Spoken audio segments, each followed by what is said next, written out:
हमें उसके आगे का पढ़ना है कि प्रोकैरियोटिक सेल्स में क्या क्या होता है और यूकैरियोटिक सेल्स में कौन से ऑर्गेनेल्स होते हैं। So types of cells, prokaryotic cell lacks a nucleus और membrane bound structures, that is organelles. हमने पिछली बार ये वर्ड भी पढ़ा था, ऑर्गेनेल्स। सेल के अंदर जो कुछ होगा उसे हम ऑर्गेनेल्स बोलते हैं। तो प्रोकैरियोटिक सेल्स में न्यूक्लियस भी नहीं, डेवलप्ड न्यूक्लियस भी नहीं होता, और ये सेल ऑर्गेनेल्स जो होते हैं वो भी नहीं होते। और eukaryotic cell has a nucleus, nucleus भी होता है prominent, and membrane bound organelles. मतलब जो सेल ऑर्गेनेल्स है वो भी यूकैरियोटिक सेल्स में होते हैं। तो एग्जाम्पल्स हमने देखे, प्रोकैरियोटिक का है बैक्टीरिया, और यूकैरियोटिक सेल्स के एग्जाम्पल्स है animals, plants and fungi. Okay, so higher organisms come under eukaryotic cells. Then this is the structure, this is the typical structure of prokaryotic cell. Okay, आपको यहाँ पे picture दिखेगा कि prokaryotic cell कैसी दिखती है। Prokaryotic cells have naked DNA, no nuclei.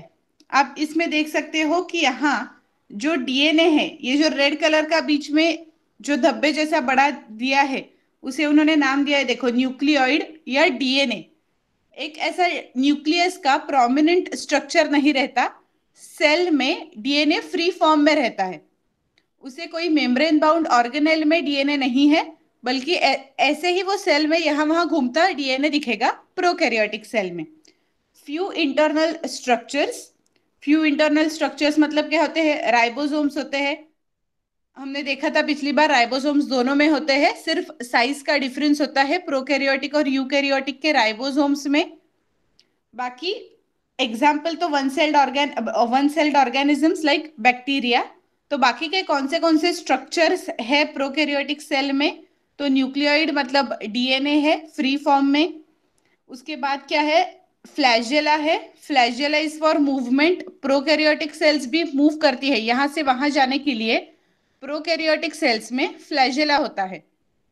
Okay, उसके बाद राइबोसोम्स होते हैं, राइबोसोम्स का फंक्शन हम आगे की स्लाइड्स में देखेंगे। उसके बाद होता है cell wall for protection. Next cell membrane. ये जो सेल वॉल, सेल मेम्ब्रेन हम जो पढ़ रहे हैं वो क्या होते हैं और उनके एग्जैक्ट फंक्शंस क्या है, ये जब हम ऑर्गेनेल्स पढ़ेंगे उसमें आ जाएंगे। आपको अभी इतना ही याद रखना है कि प्रोकैरियोटिक सेल में कौन से स्ट्रक्चर्स आते हैं, कौन से बेसिक फॉर्म्स आते हैं। ओके, क्योंकि इस पे कैसे सवाल आते हैं कि इनमें से क्या प्रोकैरियोटिक सेल में है या प्रोकैरियोटिक सेल में नहीं है। अगर ऐसा क्वेश्चन आए कि प्रोकैरियोटिक सेल में इसमें से क्या नहीं है, और आपको ऑप्शंस है cell wall, cell membrane, capsule और mitochondria, at that time you have to mark the answer, correct answer as mitochondria. Mitochondria हमें यहाँ पे दिख नहीं रहा है, बाकी के सब कुछ दिख रहा है। ओके, तो इसके लिए आपको सिर्फ इतने नाम याद रखने हैं कि प्रोकैरियोटिक सेल में क्या क्या है। डीएनए है, flagella, ribosomes, cell wall, cell membrane and capsule. Okay, इतनी ही चीजें सिर्फ प्रोकैरियोटिक सेल्स में होती है। Now next, this is the structure of cell eukaryotic cell. Okay, अगर हमने यूकैरियोटिक सेल देखी तो उसमें क्या क्या होता है, ये सिर्फ एक रिप्रेजेंटेशन है। तो इसलिए इसमें ऑर्गेनेल्स के साइज या वो कैसा एक्चुअल ऑर्गेनेल दिखता है ऐसा नहीं दिखाया उन्होंने, सिर्फ रिप्रेजेंटेशन दिया है कि कैसा कौन से ऑर्गेनेल्स यूकैरियोटिक सेल में होते हैं। यूकैरियोटिक सेल में क्या क्या होता है, प्लाज्मा मेम्ब्रेन और सेल मेम्ब्रेन सेम है। तो ये सेल मेम्ब्रेन या प्लाज्मा मेम्ब्रेन प्रोकैरियोटिक में भी है और यूकैरियोटिक में भी है। उसके बाद आप लोग देख सकते हो कि यहाँ पे एक न्यूक्लियस है, राइट। ये न्यूक्लियस इस डायग्राम में कहीं भी नहीं है, ये बेसिक डिफरेंस है। इस डायग्राम में आपको दिखेगा कि कहीं पे भी न्यूक्लियस जैसा इंटरनल कोई स्ट्रक्चर है नहीं, लेकिन यूकैरियोटिक सेल में प्रोमिनेंट न्यूक्लियस हमें दिखाई देता है। उसके बाद रफ एंडोप्लाज्मिक रेटिक्यूलम, ये भी एक ऑर्गेनेल है, एंडोप्लाज्मिक रेटिक्यूलम नाम का। उसके बाद है गोल्गी एपेरेटस, उसके बाद है peroxisomes, cytoskeleton, vesicle, lysosome, ribosome. Ribosome same है जो प्रोकैरियोट्स में भी राइबोसोम होते हैं, यूकैरियोट्स में भी राइबोसोम होते हैं। Mitochondria which is there only in eukaryotic cells. Okay, अब आप लोग यहाँ पे देख सकते हो कि इस स्ट्रक्चर में सेल वॉल नहीं है। ओके, हमने प्रोकैरियोटिक सेल में देखा था कि बाहर सेल वॉल है, लेकिन यहाँ पे सेल वॉल नहीं है। तो हम लोग क्या ऐसा कह सकते हैं कि eukaryotes do not have cell wall? Is it true that eukaryotes और यूकैरियोटिक सेल्स? ओके, संकल्प का आंसर आया है नो। और किसी का कुछ कहना है कि बाकी के, हम लोग ने अभी देखा कि प्रोकैरियोटिक सेल था उसमें सेल वॉल दिया था। Correct, plant cells have cell walls. अब यूकैरियोटिक सेल्स के फिर से दो टाइप्स हो जाते हैं, प्लांट सेल और एनिमल सेल। ओके, तो इसमें क्या होता है, प्लांट सेल जो है उसमें सेल वॉल होती है, लेकिन एनिमल सेल्स में सेल वॉल नहीं होती। तो अगर हमने सेल के टाइप्स देखे प्रॉपरली तो हमें कैसा एक फ्लो चार्ट आप लोग बना सकते हो? तो पहले उसमें आएगा सेल्स। सेल्स के बेसिक आपके दो टाइप्स हो जाएंगे, प्रोकैरियोटिक सेल और सेकंड हो जाएगा यूकैरियोटिक सेल। यूकैरियोटिक सेल में और दो टाइप्स होते हैं, मतलब दो अलग सेल टाइप्स हमें दिखते हैं, प्लांट सेल्स और एनिमल सेल्स। ओके, इनमें भी बहुत सारे छोटे छोटे हैं लेकिन डिफरेंसेस है। पहले तो वो दोनों यूकैरियोटिक है इसलिए उनमें न्यूक्लियस तो प्रोमिनेंट है ही, और मेम्ब्रेन बाउंड सेल ऑर्गेनेल्स भी प्रेजेंट है, लेकिन उनमें भी थोड़े थोड़े डिफरेंसेस है। वो डिफरेंसेस भी हमें पढ़ने होंगे। एक बार हम सारे ऑर्गेनेल्स पढ़ लेंगे, उसके बाद हम देखेंगे कि कौन से ऑर्गेनेल्स प्लांट सेल्स में है और कौन से ऑर्गेनेल्स या कौन से स्ट्रक्चर्स एनिमल सेल्स में है। ओके, तो अभी के लिए आप इतना याद रखो कि प्रोकैरियोटिक सेल्स और प्लांट सेल्स, इनमें सेल वॉल होती है, एनिमल सेल्स में सेल वॉल नहीं होती। ओके, सो नाउ तो हम इससे इन्फर कर सकते हैं कि ये जो स्ट्रक्चर ऑफ द सेल दिया है वो एनिमल सेल का है क्योंकि इसमें सेल वॉल नहीं दिखाई है। ओके, उसके बाद आता है ये जनरल एक स्ट्रक्चर दिया है जो एक्चुअल रिप्रेजेंटेशन दिखाता है कि कैसे एक एक ऑर्गेनेल दिखता है। तो पार्ट्स ऑफ द सेल, अब हम सिर्फ यूकैरियोटिक सेल पे फोकस करने वाले हैं। प्रोकैरियोटिक सेल्स का तो आसान था, उसमें क्या क्या होता है वो हमने देख लिया था कि cell wall, cell membrane, flagella, capsule, ribosomes और डीएनए, न्यूक्लियोइड। ओके, अब हम देखेंगे parts of the cell, parts of eukaryotic cell. Eukaryotic cell में कौन से स्पेसिफिक पार्ट्स होते हैं वो हमें अब पढ़ने हैं। पहला है प्लाज्मा मेम्ब्रेन या सेल मेम्ब्रेन, न्यूक्लियस और साइटोप्लाज्म। ये तीन किसी भी यूकैरियोटिक सेल के बेसिक पार्ट्स है, भले ही वो प्लांट सेल हो या एनिमल सेल हो। हम प्लांट और एनिमल सेल दोनों को यूकैरियोटिक क्यों बोलते हैं? क्योंकि उनमें ये तीन पार्ट्स आ रहे हैं, प्लाज्मा मेम्ब्रेन भी है, न्यूक्लियस भी है और साइटोप्लाज्म भी है। Okay, so first one is nucleus which is the centre of the cell, जो सेल के सारे फंक्शंस रेगुलेट करेगा। जो मेन है यूकैरियोट्स के लिए वो है nucleus. So it is prominent and large organelle. It houses most of a cell's DNA. Okay, nucleus के अंदर सेल का डीएनए रहता है। Can you please tell me the full form of DNA? कोई मुझे डीएनए का फुल फॉर्म बताएगा chat box में? न्यूक्लियस के अंदर डीएनए होता है ऐसा हमने अभी देखा। Correct, deoxyribonucleic acid. Okay, तो ये जो डीएनए है ये न्यूक्लियस के अंदर है, और इसीलिए न्यूक्लियस सबसे ज्यादा इंपॉर्टेंट ऑर्गेनेल है, क्योंकि हमारी पूरी लाइफ की जो इंफॉर्मेशन होती है वो उस डीएनए में लिखी हुई होती है। कौन से प्रोटीन सिंथेसाइज होंगे, उनका काम कैसे चलेगा, वो जो सारा है ये सब कुछ उस डीएनए में रहता है। अगर उस डीएनए में कुछ गड़बड़ होती है तो कोई जेनेटिक डिसऑर्डर्स हो सकते हैं। ओके, इतना डीएनए हमारी बॉडी के लिए इंपॉर्टेंट है। और ये डीएनए सेल के न्यूक्लियस के अंदर रहता है, इसलिए न्यूक्लियस का काम सबसे ज्यादा होता है। Okay, so the full form of DNA is deoxyribo nucleic acid. Nucleic acid क्या है, ये हम सब आगे आगे जैसे पढ़ते जाएंगे आपको पता चलेगा। अभी के लिए आप इतना याद रखिए, न्यूक्लियस के अंदर डीएनए होता है। It contains genes, the DNA makes genes. So उसके अंदर जीन्स होते हैं। It controls the activity of other organelle. जैसे मैंने बताया कि डीएनए हमारी लाइफ, पूरा फॉर्म लाइफ का डिसाइड करता है। तो इसकी वजह से बाकी की जो ऑर्गेनल्स, जो बाकी की चीजें सेल में है, उनकी की पूरी एक्टिविटी ये न्यूक्लियस से कंट्रोल होती है। Structure of nucleus, it is spherical और oval shaped structure. Most cells have a single nucleus. हमने अभी जो डायग्राम देखा था स्ट्रक्चर ऑफ सेल में, जो यूकेरियोटिक सेल थी उसमें सिर्फ एक ही न्यूक्लियस था। तो बहुत, वो एक ही क्यों दिखाते हैं हम लोग, क्योंकि most of the cells, 90 to 95% of cells contain only one nucleus, although some such as mature RBCs have none. This is the exception of eukaryotic cell. RBCs मतलब क्या होते हैं? RBCs पता है आपको, रेड ब्लड सेल्स, जिनकी वजह से हमारा खून लाल दिखता है। वो रेड ब्लड सेल्स में या आरबीसीज में न्यूक्लियस नहीं होता। ओके, यूकैरियोटिक सेल की डेफिनेशन ये होती है कि जिसमें न्यूक्लियस है, but RBCs are the exception which don't have nucleus in them.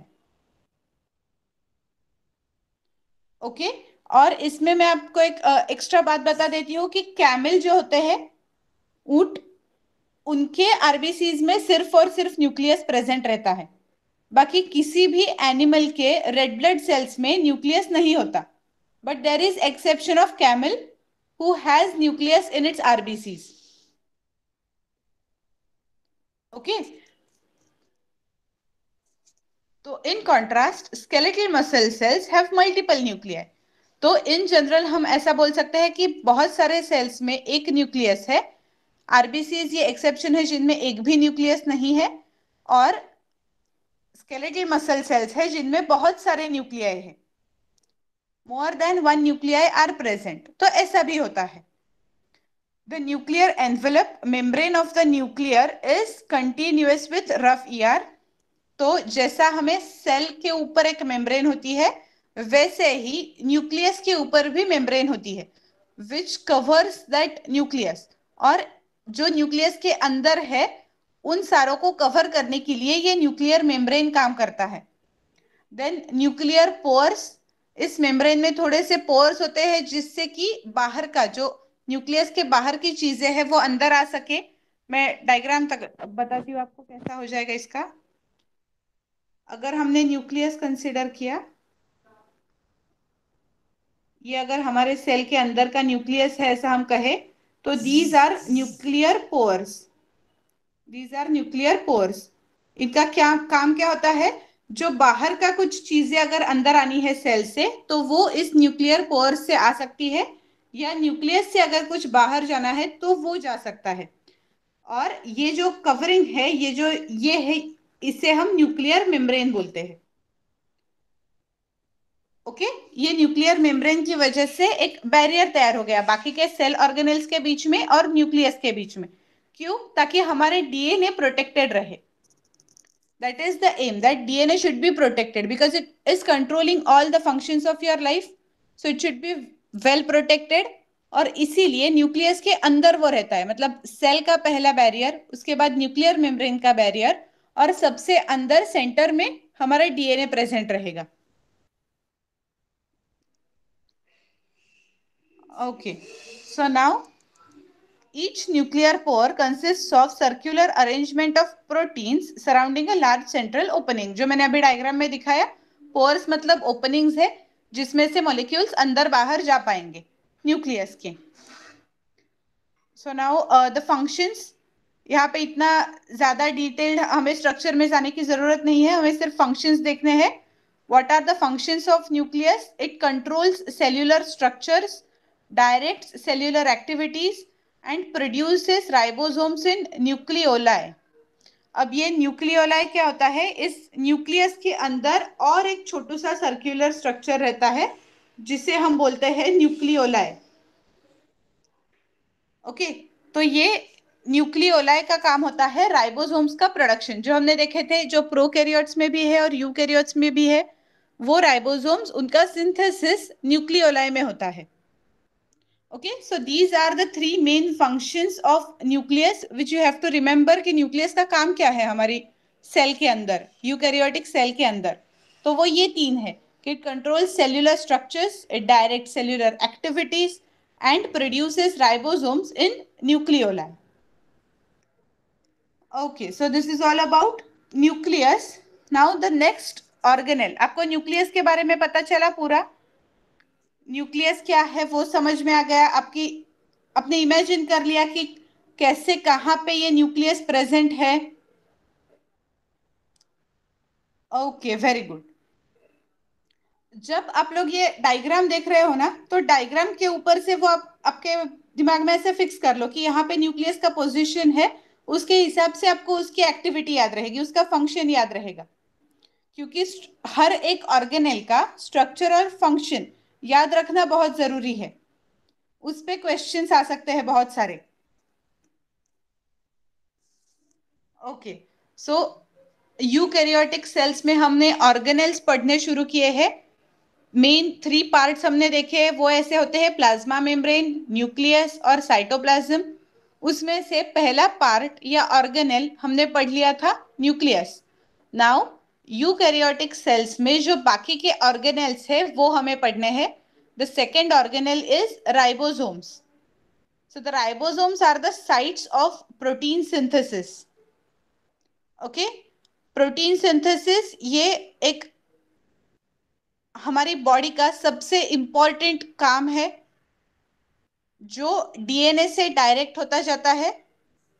Okay, तो ये प्रोटीन सिंथेसिस का काम जो है वो राइबोसोम्स के यहाँ पे होता है, इसलिए राइबोसोम्स बहुत इंपॉर्टेंट है. और इसीलिए ये प्रोकैरियोट्स में भी है, क्योंकि प्रोटीन सिंथेसिस, डीएनए से प्रोटीन तक जाने की जो प्रोसेस है वो प्रोकैरियोट्स में भी हो रही है और यूकैरियोट्स में भी हो रही है. इसलिए ribosomes are present in both prokaryotes as well as eukaryotes. Okay, proteins मतलब क्या होता है? Can you please tell me in the chat box what are proteins?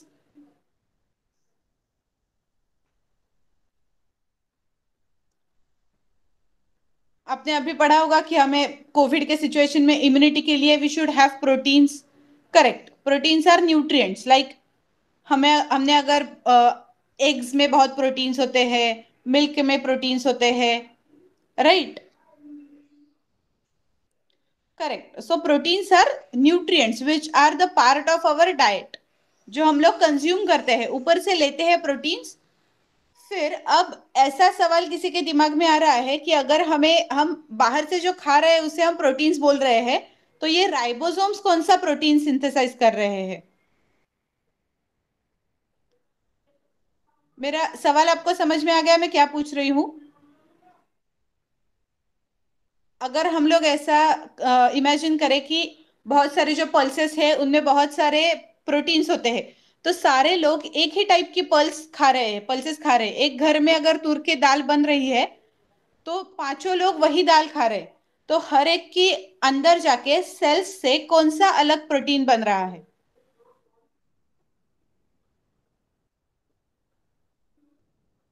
तो इसका जवाब यह है कि हम लोग जो प्रोटीन लेते हैं वो ब्रेक डाउन होते हैं बॉडी में जाके अमाइनो एसिड्स में, और हमारा डीएनए डायरेक्ट करता है हर एक की जो प्रोटीन की चेन है, जो प्रोटीन की रिक्वायरमेंट है बॉडी के लिए, वो हर एक इंसान की अलग अलग होती है. ओके, और वो अलग कैसे होती है, तो वो उसके डीएनए पे लिखा होता है कि कैसे वो प्रोटीन की रिक्वायरमेंट हर इंडिविजुअल के लिए अलग से रहेगी। और इसकी वजह से भले ही हम घर के 5 मेंबर्स एक साथ सेम कोई प्रोटीन का सप्लीमेंट खाए, बॉडी में जाके उसका कन्वर्जन अमाइनो एसिड्स में होगा और फिर हमारी बॉडी के रिक्वायरमेंट्स के अनुसार वो डायरेक्ट होगा कि कैसी प्रोटीन चेन हमारी बॉडी के लिए रिक्वायर्ड है वैसी बनेगी। ओके, सो ये जो राइबोसोम्स का सिंथेसिस ऑफ प्रोटीन्स है, वो ये मतलब है उसका कि प्रोटीन्स बाहर से हमने जो कुछ भी प्रोटीन सप्लीमेंट लिया है वो खाया, उसका अमीनो एसिड में ब्रेकडाउन हुआ और वो अमीनो एसिड की हमारे डीएनए के हमारे हिसाब से बॉडी के इंडिविजुअल हिसाब से उसकी एक चेन फॉर्म हो गई और वो हमारी बॉडी के फंक्शनिंग के लिए हो गई। Correct, proteins are biomolecules which consists of amino acids which are made up of amino acids। Okay, इसके बारे में अब आपको इतना ज्यादा डिटेल नहीं है, न्यूट्रिएंट्स का मैं आपको थोड़ा पोर्शन सिखाऊंगी, तब आपको मैं बताऊंगी कि प्रोटीन्स अमाइनो एसिड एक के बाद एक अमाइनो एसिड ऐड होता है और प्रोटीन्स बनते हैं। ओके, तो ये सिंथेसिस ऑफ प्रोटीन्स राइबोसोम का ये पार्ट है। The name of these tiny organelles reflects their high content of rRNA। तो इनमें rRNA नाम की एक चीज ज्यादा होती है, इसलिए उन्हें राइबोसोम्स ये नाम दिया गया है। अभी rRNA क्या होता है ये बाद में देखेंगे, पहले ये देखेंगे कि राइबोसोम्स क्या क्या है। Okay, so they are either attached to RER और float freely in the cytoplasm. तो ये राइबोसोम्स जो होते हैं वो आइदर जो एंडोप्लाज्मिक रेटिक्यूलम नाम का एक ऑर्गेनेल है जो हम आगे की स्लाइड्स में पढ़ेंगे, तो ये एंडोप्लाज्मिक रेटिक्यूलम को या तो अटैच्ड होते हैं या फिर साइटोप्लाज्म में फ्री फ्लोटिंग होते हैं। इट कंसिस्ट ऑफ 2 सब यूनिट्स, लार्ज सब यूनिट और स्मॉल सब यूनिट। तो आप लोग यहाँ पे देख सकते हो, अगर हमने functional ribosome, complete functional ribosome ये 2 इंडिविजुअल यूनिट्स से बनता है, लार्ज सब यूनिट और small subunit. In prokaryotes as well as in eukaryotes दोनों में ये इसी 2 कंपोनेंट से बनेगा, लार्ज सब यूनिट और स्मॉल सब यूनिट दोनों को एक करके कंप्लीट फंक्शनल राइबोसोम बन गया। ओके, सो आपको राइबोसोम के बारे में याद क्या क्या रखना है। Ribosomes are the site of protein synthesis. Next, they are either free floating in the cytoplasm or attached to endoplasmic reticulum, and they are made up of 2 subunits, large and small. Okay. So this was about ribosomes. Now the third organelle, पहला organelle हमने किया nucleus, उसके बाद हमने दूसरा organelle किया था ribosomes, and now तीसरा ऑर्गेनेल है एंडोप्लाज्मिक रेटिक्यूलम। ओके, रेटिक्यूलम का मतलब होता है नेटवर्क। रेटिक्यूलम इस वर्ड का मतलब है नेटवर्क। तो a network of membranes in the form of flattened sacs और ट्यूब्यूल्स। तो बेसिकली आप लोग यहाँ पे देख पाओगे कि ये जो स्ट्रक्चर है ये वाला जिसपे ब्लू डॉट्स है, ये स्ट्रक्चर आपका एंडोप्लाज्मिक रेटिक्यूलम है। और ये जो बीच में है जो रेड पिंकिश कलर का है थोड़ा सा, जिसमें आपको पोर्स दिख रहे हैं, तो वो न्यूक्लियस है और न्यूक्लियर मेम्ब्रेन एक्सटेंड होके वहां से एंडोप्लाज्मिक रेटिक्यूलम ओरिजिनेट हुआ है।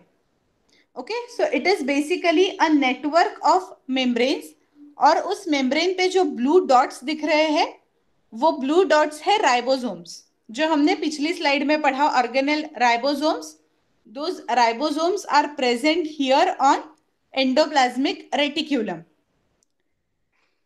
Okay, so endoplasmic reticulum is a network of membrane in the form of flattened sacs or tubules. There are 2 types of endoplasmic reticulum, rough endoplasmic reticulum and smooth endoplasmic reticulum. Okay, तो अब ये नाम इन्हें कहाँ से मिले हैं, rough और स्मूथ कैसे डिफ्रेंशिएट करते हैं। तो रफ ईआर मतलब ऐसा ईआर जिस ER is the short form for endoplasmic reticulum. तो ईआर रफ मतलब जिस ईआर पे राइबोसोम्स प्रेजेंट है दैट इज रफ ईआर। आप डायग्राम में भी देख पाओगे यहाँ पे, क्योंकि उसका अपीयरेंस फिर रफ होता जाता है, राइट। एक स्ट्रेट लाइन हमें नहीं दिख रही है ऐसे एंडोप्लाज्मिक रेटिक्यूलम में। तो जिनमें राइबोसोम्स प्रेजेंट है, जिन ईआर पे राइबोसोम्स है, उसे रफ ईआर बोलते हैं। और ऐसा ईआर जिस पे राइबोसोम्स नहीं है तो उसका सरफेस स्मूथ नजर आता है, इसलिए उसे स्मूथ स्मूथ ईआर बोलते हैं। ओके, क्लियर हो गया कौन से कैसे दो टाइप्स? Okay, no problem. कौन से दो टाइप्स है एंडोप्लाज्मिक रेटिक्यूलम के? आरईआर यानी रफ एंडोप्लाज्मिक रेटिक्यूलम, एसईआर यानी स्मूथ एंडोप्लाज्मिक रेटिक्यूलम। ओके, तो उसके हिसाब से उसके फंक्शंस है। तो अब हम वेगली उसका स्ट्रक्चर अगर हमने देखा तो यहाँ पे वो जो डायग्राम था वही बड़ा किया है।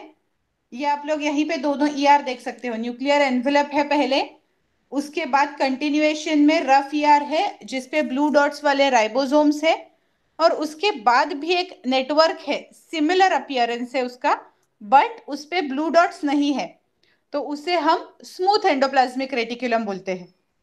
Okay, so you will have to remember this that the endoplasmic reticulum carrying ribosomes is rough endoplasmic reticulum, and endoplasmic reticulum not having ribosomes on its surface are are called smooth endoplasmic reticulums.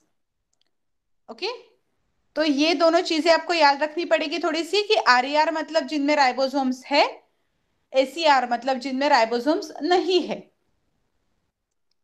Okay, so now functions of this endoplasmic reticulum. इतना बड़ा network है हमारे cell में, nucleus के बाद start होता है और बहुत ज्यादा फैल जाता है ये एंडोप्लाज्मिक रेटिकुलम का नेटवर्क, तो इसके फंक्शंस भी उतने ज्यादा है। Rough ER synthesises proteins.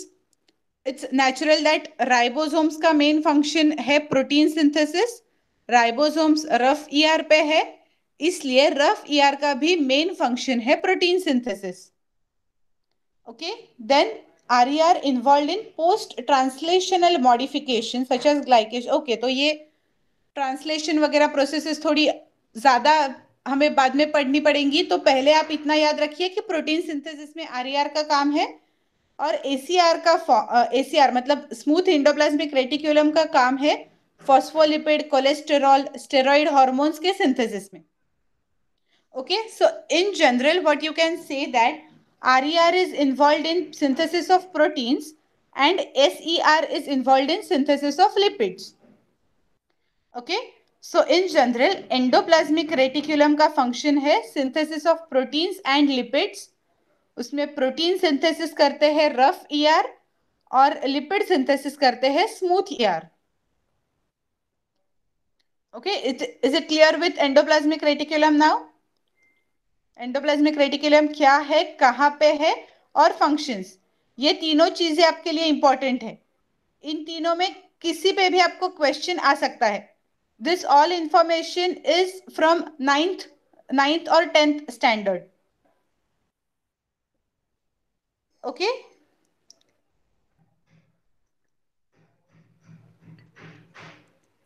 So now next organelle is Golgi complex. अब तक हमने कौन से ऑर्गेनेल्स पढ़े, मैं एक बार फिर से आपको नाम बताती जाती हूँ। Nucleus, ribosomes, endoplasmic reticulum. Now coming to Golgi complex. एक एक ऑर्गेनेल आप जब भी पढ़ाई करोगे तो इसी फ्लो में करना, कि जिस फ्लो में आपने पहले से ऑर्गेनेल्स पढ़े हैं उनके हिसाब से उनका स्ट्रक्चर, उनका सेल में कौन सा लोकेशन है वो, और फंक्शंस ऐसे याद करते जाइए ताकि जम्बलिंग ना हो, कंफ्यूजन ना हो। So the next organelle is Golgi complex. It consists of 3 to 20 cisternae, small flattened membranous sacs. तो यहाँ पे जो इंडिविजुअल, अब ये जो पूरा स्ट्रक्चर है वो गोल्गी कॉम्प्लेक्स का है, और जो एक एक डम्बल शेप्ड का ऐसा दिख रहा है वहां पे, तो ये जो एक एक छोटी छोटी है उसे सिस्टर्नी बोलते हैं। मेम्ब्रेनस सैक एक एक, इसको सिस्टर्नी बोलते हैं। Okay, तो Golgi complex is made up of 3 to 20 cisternae और membranous sacs. Most cells have several Golgi complexes. तो एक सेल में हमने अभी देखा था कि न्यूक्लियस आइदर सिंगल होगा या नहीं होगा या मल्टीपल न्यूक्लियाई होंगे. राइबोसोम्स बहुत सारे होते हैं. उसके बाद एंडोप्लाज्मिक रेटिकुलम, ये नेटवर्क है इसलिए वो काउंट नहीं कर सकते हम लोग. वो जितना फैल जाएगा, नेटवर्क है, जितना जाएगा उतना जाएगा. उसके बाद गोल्गी कॉम्प्लेक्स. गोल्गी कॉम्प्लेक्स ये एक ऑर्गेनेल है जो 3 से 20 के बीच में सिस्टर्नी से बना है. तो उसकी वजह से हम यहाँ पे क्या कंसिडर कर सकते हैं कि either the cell will have one Golgi complex और multiple, more than one Golgi complex. Golgi complexes are more extensive in cells that secrete proteins. Modifies, okay. So कौन से सेल्स में, अब हर एक सेल के टाइप के हिसाब से उसका फंक्शन अलग है. हमने देखा था कि हमारी पूरी की पूरी body one type of cell से नहीं बनी है. Different types of cells are performing different functions in our body, right. तो जो सेल ज्यादा प्रोटीन सिंथेसिस के लिए काम कर रही है, ऐसे सेल्स में गोल्गी कॉम्प्लेक्सेस ज्यादा है. ओके, ज्यादा नंबर है जो सेल्स प्रोटीन सिंथेसाइज कर रही है. तो what are the functions of Golgi complex? So Golgi complex is involved in modification, sorting, packaging and transport of proteins received from the rough ER. अब न्यूक्लियस में DNA है जिसने डायरेक्ट किया कि हमारी बॉडी के लिए कौन से फॉर्म में प्रोटीन चाहिए. उस फॉर्म में प्रोटीन बन गया. अब बना हुआ उस फॉर्म में प्रोटीन बन गया राइबोसोम्स और एंडोप्लाज्मिक रेटिक्यूलम की मदद से. अब वो बना हुआ प्रोटीन हमारी पूरी बॉडी के लिए है, वो पर्टिकुलर सेल के फंक्शन के लिए है. तो उसके हिसाब से वो प्रोटीन कहाँ कहाँ पे जाना चाहिए, ये सॉर्टिंग आउट जो करता है उसका काम गोल्गी कॉम्प्लेक्स करता है. कि जो बना हुआ प्रोटीन है उसका एक्चुअल फंक्शन क्या है, उसे कहाँ पे जाना है, ये सोचने का काम और उसके हिसाब से उस प्रोटीन को वहां तक पहुंचाने का काम गोल्गी कॉम्प्लेक्स का होता है. Okay, so it modifies. जो प्रोटीन आएगा उसे थोड़ा मॉडिफाई करना पड़ता है, मतलब सिग्नल्स देने पड़ते हैं प्रोटीन को कि वो प्रोटीन को, मतलब ऐसे हम लोग, हमें कहीं पे जाना है और हमें बीच बीच में सिग्नल्स दे के रखे हैं कि ये जब दिखेगा तब आगे जाओ. ओके, तो बॉडी का भी ऐसा ही है कि प्रोटीन्स एक बार बन गए, उन्हें कुछ अटैचमेंट लगानी पड़ती है जिसकी वजह से वो कहाँ पे आगे जाए ये वो प्रोटीन्स को पता चलता जाएगा. तो ये सिग्नल का अटैचमेंट गोल्गी कॉम्प्लेक्स में होता है और इसलिए वो मॉडिफाई करता है जो प्रोटीन है उसे. It sorts all the proteins that are synthesised. बहुत सारे, एक प्रोटीन नहीं फॉर्म होता सेल में, मल्टीपल फॉर्म होते हैं और वो मल्टीपल प्रोटीन्स के मल्टीपल फंक्शंस है. तो उसके हिसाब से उनकी डायरेक्शन, उन्हें कहाँ जाना है वो भी अलग है. तो इसलिए उनका सॉर्टिंग करना पड़ता है, पैकेजिंग करना पड़ता है, प्रॉपर फॉर्म में वो जाने चाहिए और उनका ट्रांसपोर्ट, फाइनली ट्रांसपोर्ट करना है. तो ये सारे जो काम है, बेसिक 4 फंक्शंस, ये गोल्गी apparatus या गोल्गी कॉम्प्लेक्स में होते हैं. Golgi is the name of the scientist who discovered this organelle. जिन्होंने ये ऑर्गेनेल ढूंढा है उनका नाम है, उनके नाम से, मतलब उस साइंटिस्ट का नाम ही ऑर्गेनेल को दिया है गोल्गी.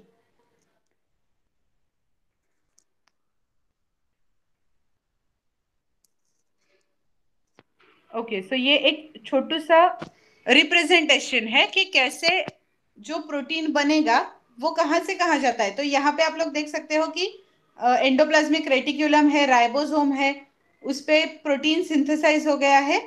वो सिंथेसाइज हुआ प्रोटीन वेसिकल्स में से गोल्गी में आ रहा है. गोल्गी उस पे जो कुछ फंक्शन करना है, मॉडिफिकेशन करना है, उसका सॉर्टिंग करना है, ये सारा करके उसे डायरेक्ट कर रहा है कि कहाँ पे जाना है. इसे मेम्ब्रेन के लिए ये प्रोटीन मेम्ब्रेन तक जाएगा, ये प्रोटीन लाइजोसोम तक जाएगा, ये प्रोटीन सिक्रेटरी वेसिकल्स में से आगे कहीं पे जाएगा और सेल के बाहर जाएगा. तो ये जो काम है ये बीच में गोल्गी कर रहा है. एंडोप्लाज्मिक रेटिकुलम से प्रोटीन लेके उसे सही जगह पे पहुंचाने का काम गोल्गी apparatus करता है. ओके, सो अब तक हमने फिर से एक बार देखेंगे कौन से ऑर्गेनल्स पढ़े. Nucleus, ribosome, endoplasmic reticulum, Golgi apparatus. Now we will come to mitochondria. Cell में बहुत सारे ऑर्गेनेल्स है. Okay, so the next one is now mitochondria. Its structure is, it is elongated or rod shaped. It is the powerhouse of the cell. Do you know why mitochondria is called the powerhouse of cell? Mitochondria को power house क्यों बोलते हैं, ऐसा किसी को याद है? Please right the answer in the chat box. किसी और को संकल्प और कोई?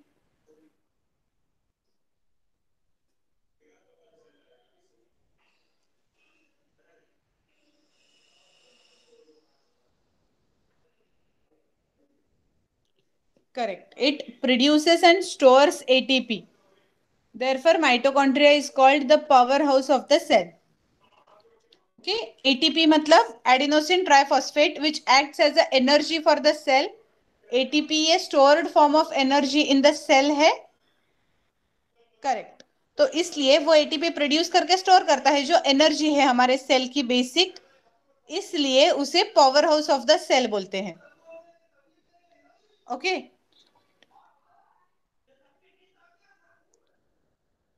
नाउ नंबर में एज फ्यू एज 100 और as many as several thousand depending on the activity of the cell. Mitochondria का भी नंबर ऐसा सेल में फिक्स नहीं है कि एक है, दो है. वो हंड्रेड्स में हो सकते हैं या थाउजेंड्स में हो सकते हैं, इतना ज्यादा है. और it depends on the activity of the cell. Energy जितनी ज्यादा सेल को लगेगी, उतने ज्यादा, जितनी एनर्जी ज्यादा प्रोड्यूस हो रही है सेल के अंदर, उतनी ज्यादा स्टोर करने के लिए ऑर्गेनेल्स लगेंगे और उसके हिसाब से माइटोकॉन्ड्रिया बढ़ेंगे. ओके, तो it again depends on, differs from cell to cell. जो सेल्स एनर्जी रिलेटेड प्रोसेसेस में बॉडी के ज्यादा इन्वॉल्व है, उनमें माइटोकॉन्ड्रिया ज्यादा होते हैं. और जो सेल्स एनर्जी रिक्वायरिंग प्रोसेस से कम है, उनमें माइटोकॉन्ड्रिया कम होते हैं.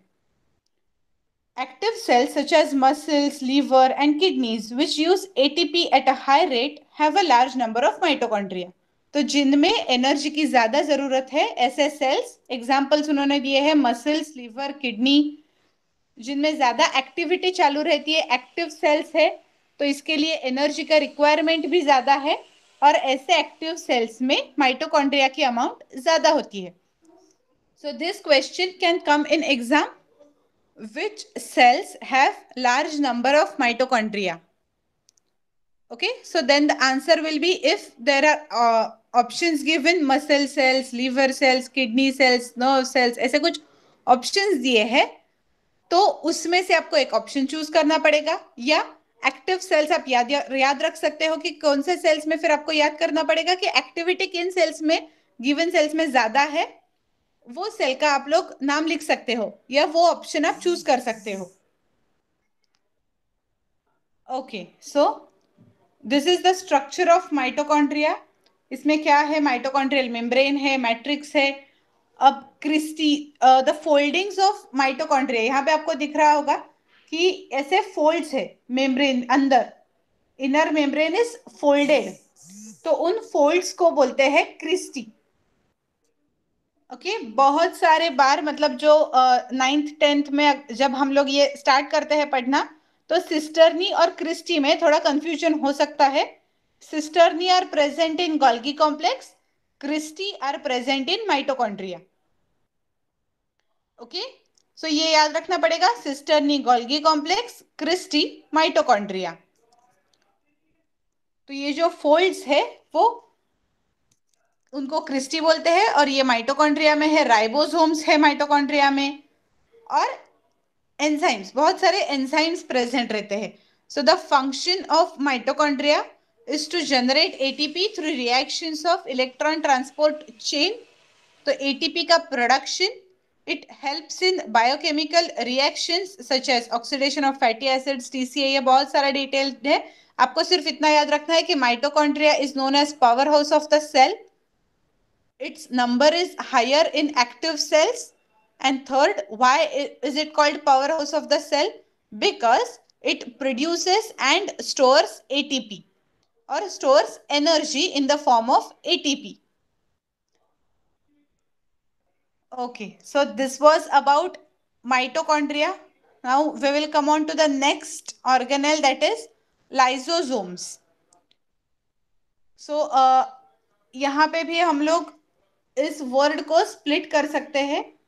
लाइजो, लाइजो का मतलब होता है लाइसिस और ब्रेकडाउन, तोड़ना. लाइसिस, लाइजो. और जोम्स, जोम्स ये इसलिए होता है जोमा, और जोमा का मतलब होता है बॉडी.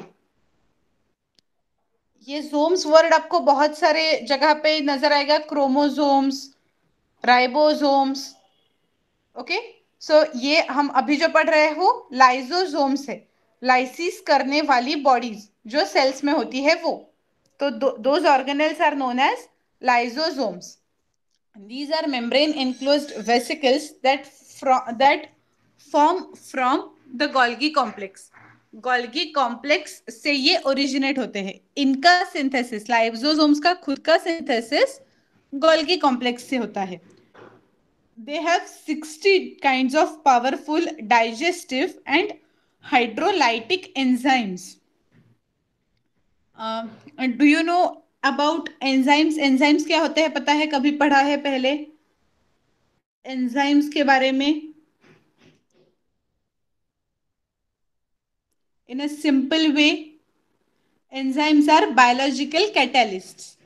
जो कोई भी रिएक्शन का स्पीड बढ़ाएगा, ऐसी जो चीज होती है उसे एंजाइम्स बोलते हैं, उसे कैटलिस्ट बोलते हैं. और जो बायोलॉजिकल प्रोसेसेस में, ह्यूमन बॉडी में या एनिमल्स की बॉडी में जो चीजें ये काम करती है, कोई भी रिएक्शन का रेट बढ़ाती है, कोई भी रिएक्शन फास्ट करती है बॉडी का, तो ऐसी चीजों को एंजाइम्स बोलते हैं. ओके, तो ये लाइसोसोम्स में डाइजेस्टिव या हाइड्रोलाइटिक, या फिर you can say only use the word lytic, lysis करने वाले एंजाइम्स इस पर्टिकुलर लाइसोसोम में होते हैं. Lysosomal enzymes also help recycle worn out cell structures, helps in fertilization. Some disorders are caused by faulty or absent lysosomal enzymes. तो lysosome को और एक नाम से जाना जाता है. Have you heard about that name or read somewhere about that name? Lysosomes को और कौन से नाम से जाना जाता है, आपको पता है? Correct, suicidal bags. Lysosomes are also known as suicidal bags. Why? Because it contains lytic enzymes. ऐसे एंजाइम्स होते हैं उनमें जो खुद के सेल को ही मार सकते हैं. अगर सेल की एज हो गई तो उस सेल का कुछ ना कुछ तो करना पड़ेगा ना. हमारी बॉडी में जो इंजर्ड सेल्स है, फॉर एग्जांपल अगर आपने किसी सरफेस को टच, हॉट सरफेस को टच किया है और वहां पे जो सेल्स है वो जल गई है, दैट मीन्स दो सेल्स आर नाउ इंजर्ड. तो ऐसे सेल्स बॉडी में रखने का कोई मतलब नहीं है, क्योंकि उनका फंक्शनिंग भी नहीं हो रहा है और एनर्जी भी जा रही है. तो ऐसे सेल्स को बॉडी को खुद से ही मारना पड़ता है. तो अगर सेल को कोई भी इंजरी हो जाए या फिर वो सेल ओल्ड हो जाए, उसका फंक्शनिंग कम हो जाता है, तब लाइसोसोम्स काम करते हैं खुद उसी सेल को मार डालने का. उसी सेल के सारे ऑर्गेनेल्स वो लाइसोसोम खा जाता है. इसलिए उन्हें सेल्स की सुसाइडल बैग्स बोलते हैं, क्योंकि वो खुद को, अपनी खुद की सेल को मार देता है. Okay, clear? क्यों उसे सुसाइडल बैग्स बोलते हैं आपको ये भी याद रखना पड़ेगा. लाइसोसोम का अलग नाम, जो दूसरा नाम लाइसोसोम को दिया जाता है डिपेंडिंग ऑन इट्स फंक्शन. उनका जो फंक्शन है, उनमें जो एंजाइम्स है, उनकी एक्टिविटी की वजह से उन्हें ये नाम दिया है सुसाइडल बैग्स.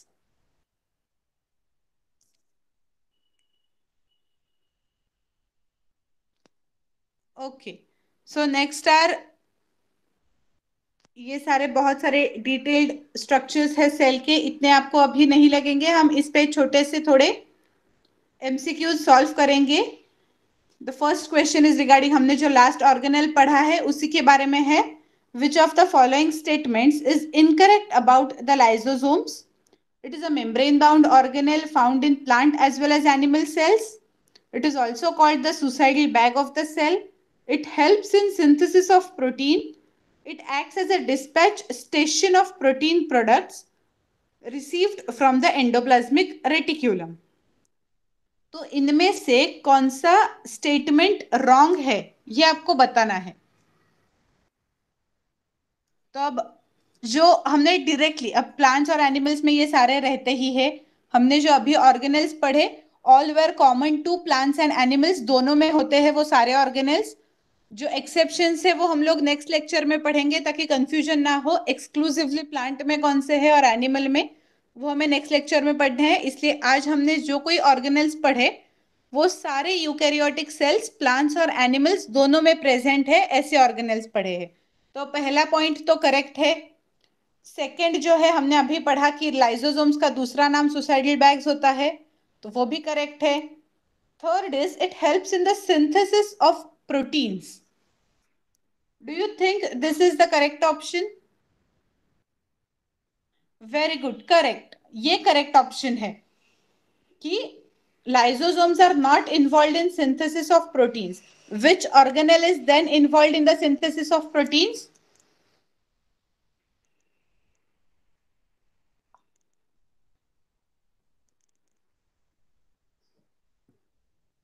यार ओके, और कुछ? और एक कौन सा ऑर्गेनेल है which is involve in the synthesis of proteins?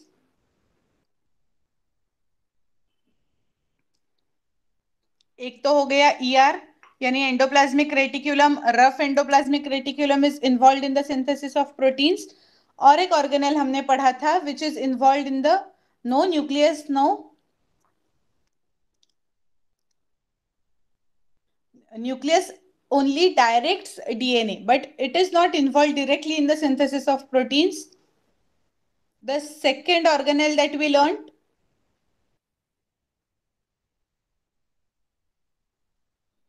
which is present both in prokaryotes and eukaryotes, no, Golgi is for modification, sorting. ER के बाद Golgi आता है। प्रोटीन सिंथेसाइज हो गए उसके बाद उन्हें कहाँ पे छोड़ना है, उसका काम गोल्गी करता है।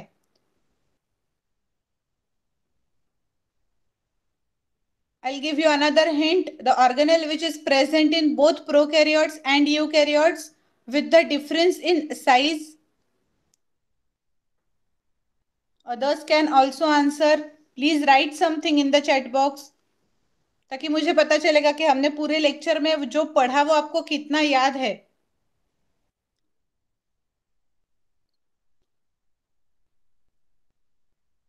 It's ribosomes. Ribosomes are involved in the synthesis of proteins. Remember this? हमने राइबोसोम्स पढ़े, larger subunit, smaller subunit. Ribosomes are either found freely or they are found on the endoplasmic reticulum. They are present in prokaryotes and eukaryotes. In prokaryotes, they are of small size. In eukaryotes, they have larger size. Okay.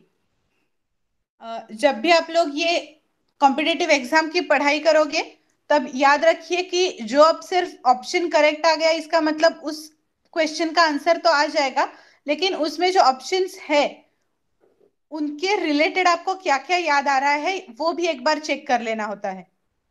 Okay मतलब जैसा कि हमने अभी किया कि it helps in the synthesis of protein, ये यहाँ पे इनकरेक्ट है, ये हमें पता था। तो विच organelle is involve in synthesis of protein, उसके बारे में फिर से पीछे जाके पढ़ लेने का ताकि वो आपको हमेशा के लिए याद रह जाएगा। फिर से हमेशा ऐसी रिविजन होती रहती है बार बार, और तभी ये चीजें याद रहती है। Okay, so now which of the following is not present in animal cells? इनमें से क्या एनिमल सेल्स में नहीं है? Cell wall, mitochondria, ribosome, cytoplasm. Which is the correct option? A, correct. Cell wall is not there in the animal cells.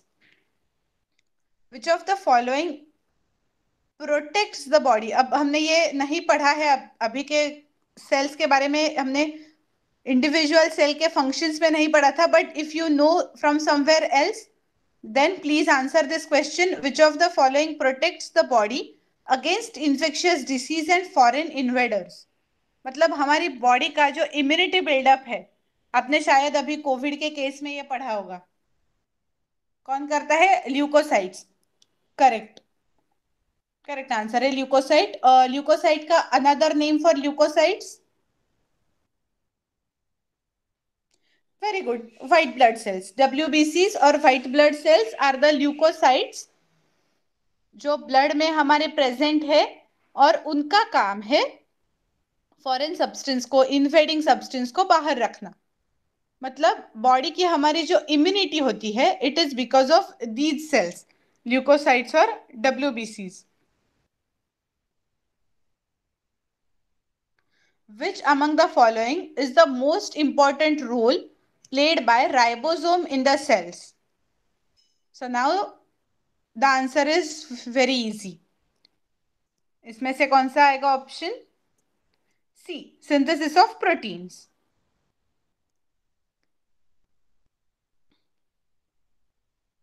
Which among the following cell organelles is essential for cellular respiration? Cellular respiration goes hand in hand with ATP production. So which organelle is involved in cellular respiration? Mitochondria.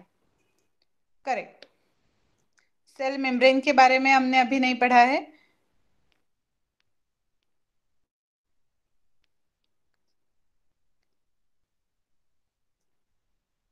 Okay, सो इतने सारे questions हमने देखे जो cell organelles के related है। और भी ज्यादा क्वेश्चंस अगर मुझे मिलेंगे तो मैं शेयर करूंगी। ये सारे यूपीएससी से रिलेटेड ही क्वेश्चंस है।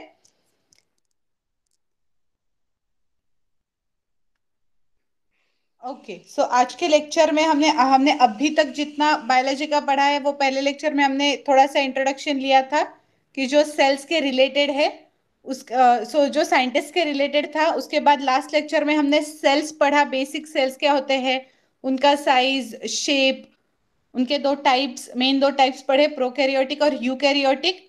आज हमने यूकैरियोटिक सेल के ऑर्गेनेल्स देखे। यूकैरियोटिक सेल्स प्लांट सेल और एनिमल सेल में डिवाइडेड है। और हमने ऐसे ऑर्गेनेल्स देखे जो दोनों में प्रेजेंट है, प्रोकैरियोट्स में भी है और यूकैरियोट्स में भी है। Okay, so in the next lecture we will study the organelles which are specific only to plant cells and the organelles which are specific only to animal cells. Okay, so for now, thank you and bye. We'll meet in the next lecture.